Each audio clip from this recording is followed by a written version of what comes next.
Good afternoon, and thank you for joining us. My name is John Montopoli. I serve on the board of the National Social Anxiety Center, representing the San Francisco Regional Clinic.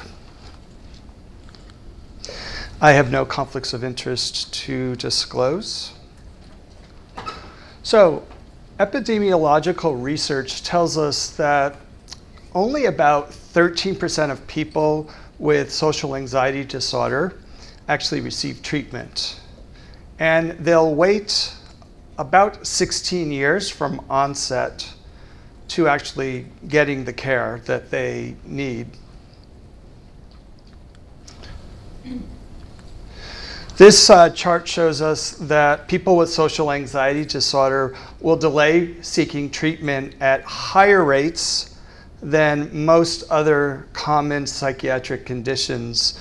Only the specific phobias are more delaying in their seeking treatment. So what do these statistics tell us? We have challenges as mental health professionals in treating this population, which includes how can we reach more people? How can we help the family members who may be the first point of contact with mental health services? And for those seeking treatment, how can we motivate them to not only stay in treatment, but to get the best outcomes?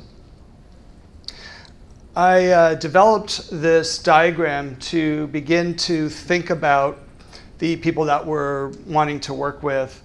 And you'll notice that some of the stages of Prochaska and DiClemente's trans-theoretical model for behavior change correspond to these the stages of change.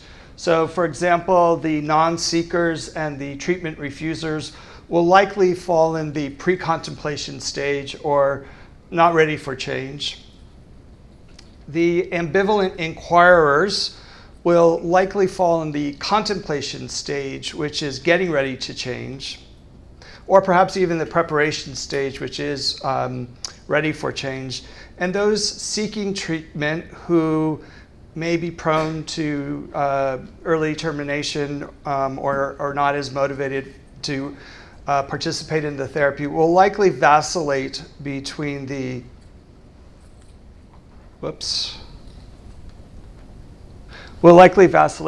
preparation and the action stages.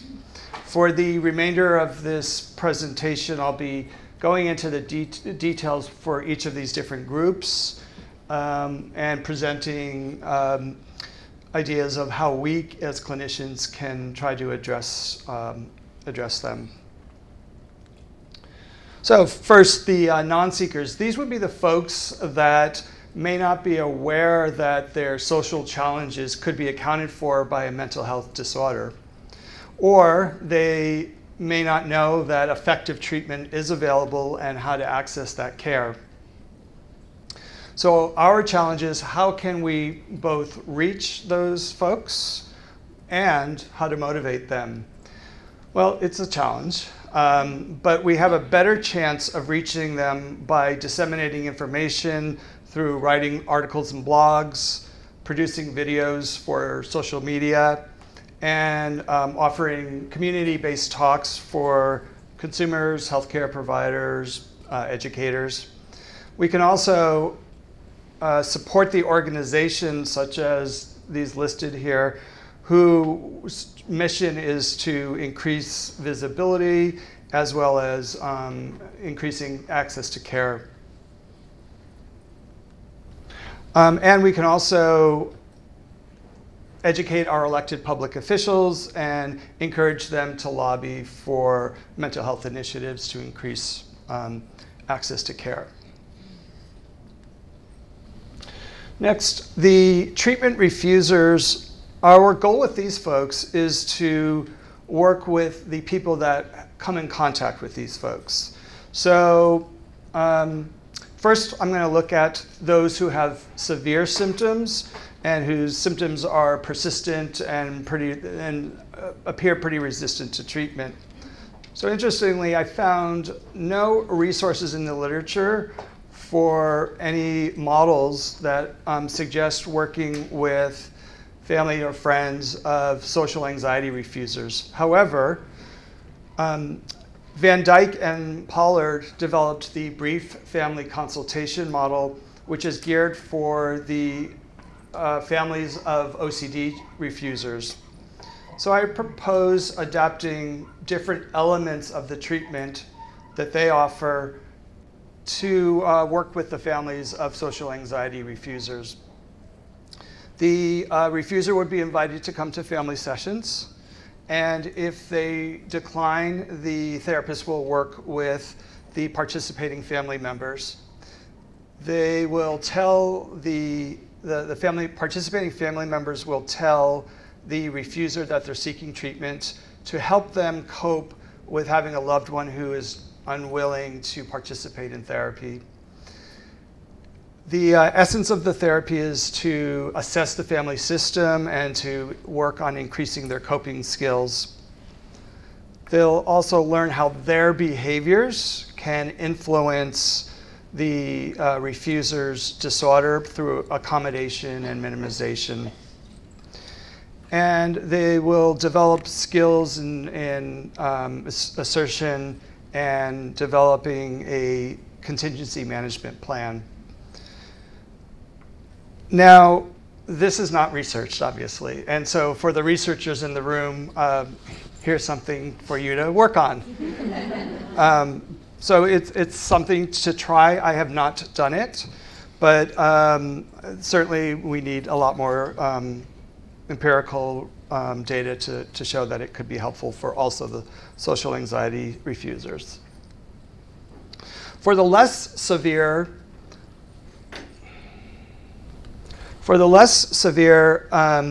we can provide consultation to family and friends by giving them, access to resources.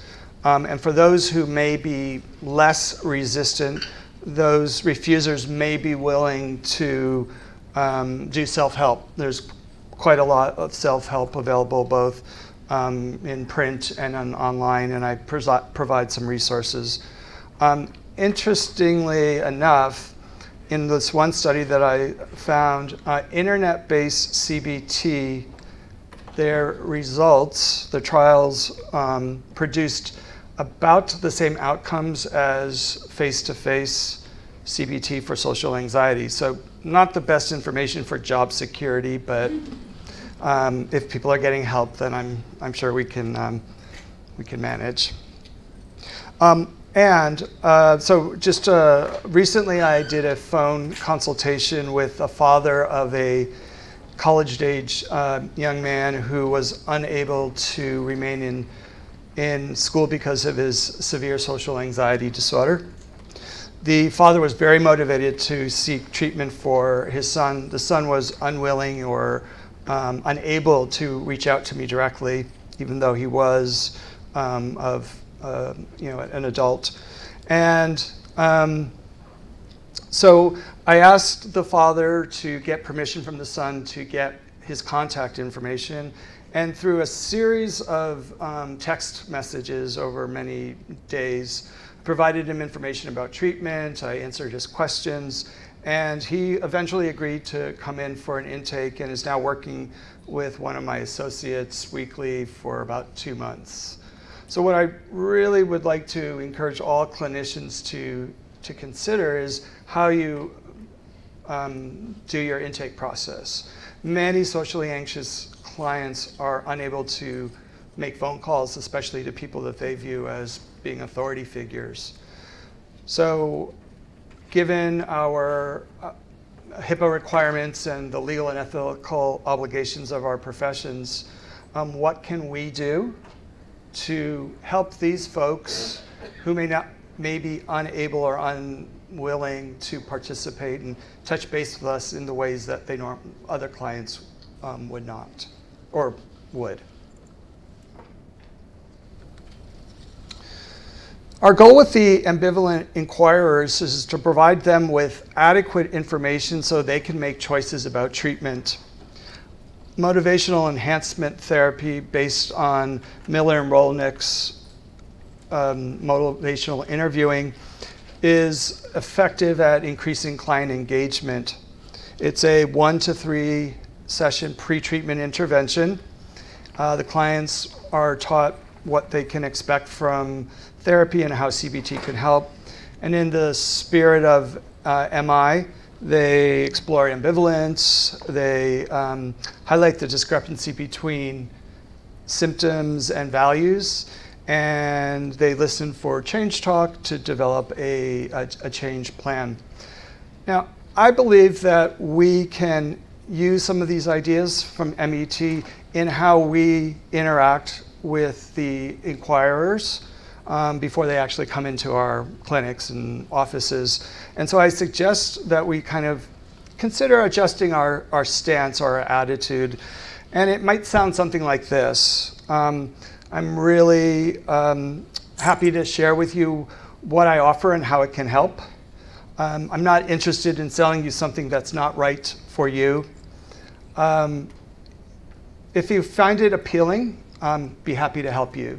If you find it unappealing, I will help you find something that will be more in line with what you're looking for. The choice is really yours, and I'm here when you're ready. Also, in the choice of communication, the mode that we choose, we're conveying that we're willing to meet the client where they're at. And in the intake session, if we let them know that the intake is just a trial, it's not a long-term commitment. I'm sure we do that with a lot of our clients, but really kind of making sure that the socially anxious client is aware that, okay, it's just a trial. And by letting the client also know that we collaboratively set the pace of the therapy, but they get to choose when they want to slow it down or if they would like to slow it down. There is inconclusive data on what variables are predictive of dropout from CBT. I'd like to speak to some of the factors that I see contributing to premature termination with clients who fall into that last group, the dropouts. So we learned from Dr. Chand that maladaptive perfectionism is both a risk factor, but also a maintaining factor for social anxiety. So it's reasonable to conclude, and Dr. Chan also indicated, that these folks will likely hold high and unrelenting standards, both for their performance in treatment, but also for the treatment itself. So it's both self-oriented perfectionism as well as other-oriented perfectionism. Also, it's important to assess this, and it's also important to assess if they have low confidence in treatment effectiveness. I suggest that we set clear and reasonable goals at the beginning of treatment and regularly evaluate progress towards those goals. So I like to, on a monthly basis, ask clients, so here are the goals that we just developed. How do you feel like we're doing towards those items? And so it's a way to kind of get a dialogue going, get them involved in understanding or hearing where they feel that they are. Also collecting and sharing data progress monitoring data, and progress monitoring data can be a way to challenge perceptions of lack of progress. I have a client who I had in group and is now in individual therapy, and he was frustrated with his progress, and I shared with him the results from the Leibowitz and the SPIN, and he said, well, I guess I have made some progress. So providing that data on a regular basis can really kind of align clients' ideas of progress with some objective data. I also think that it's important to ask the client, are they satisfied with the progress? So around the time that I ask about, do an evaluation of goals, I also ask them, are you happy with the pace that things are going? And do you feel like you're making adequate progress? Untreated or undiagnosed comorbidity can also affect progress. So we can assume that the depressed client who may come in initially for the primary reason, social anxiety, but is also depressed, would likely not be as motivated to do homework. They might have a less than optimistic view about the progress that they could make in treatment. Also, Dr. Yielding is going to be talking about marijuana abuse, but I see lots of substance use and abuse with socially anxious clients and using it as a safety behavior. So it's important to really assess that. And I've frequently had clients who were substance abusers, alcoholics, and once they stopped using, then they realized that they had social anxiety disorder. So, and then they want to get treatment for that. Also assessing for personality, doing thorough assessment for personality disorders such as schizoid personality. Well, we know that avoidant personality is likely an extreme form of social anxiety. And then autism spectrum. It's important that we sort of do a correct differential diagnosis to make sure that we're treating the right disorder with the right treatments. Dr. Chan also spoke about the Therapeutic Alliance, and by nature, these clients tend to be very overly pleasing, non-assertive, and if they are not happy with what's happening in therapy, if they feel like we didn't get them or we said something that was hurtful in some way, how likely are they going to be to tell us that? Probably not very likely. So by getting and soliciting feedback, both written and oral, we can try to get to that. And here are some questions that I have on my group intake, or my group feedback forms. Also, addressing therapy interfering behaviors. I think that, again, it's important to assess if there's a pattern of cancellations, of late appointments, of homework non-compliance, and to address those. We can do a functional analysis to understand that. We can try to conceptualize what is happening. And if it is pretty chronic and severe, then I would suggest dropping the social anxiety treatment and addressing the therapy interfering behaviors. So we know exposure is difficult. And we know that exposure therapy attrition for anxiety disorders is quite high. There are things that we can do to try to minimize that. I suggest providing, and I do frequently, solid rationales for treatment, why we're doing exposures. I ask them, so why are we doing this thing that is very difficult? Also getting in touch with what their values are and why they might be doing these exposures might be helpful. And also aiming for the fear edge, not too hard, not too easy. And modeling exposures can also be, us modeling it first before the client can be really helpful. So there may be factors that have nothing to do with the therapy that we're providing, and these could be potentially some of them. Finally, we know that the core fear in social anxiety is something that actually gets activated by many of the things that we ask them to do in our treatments. So what I'd like to ask you to consider is how can we adapt our interventions to better serve this population. And Ms. Randy Weiss will be next.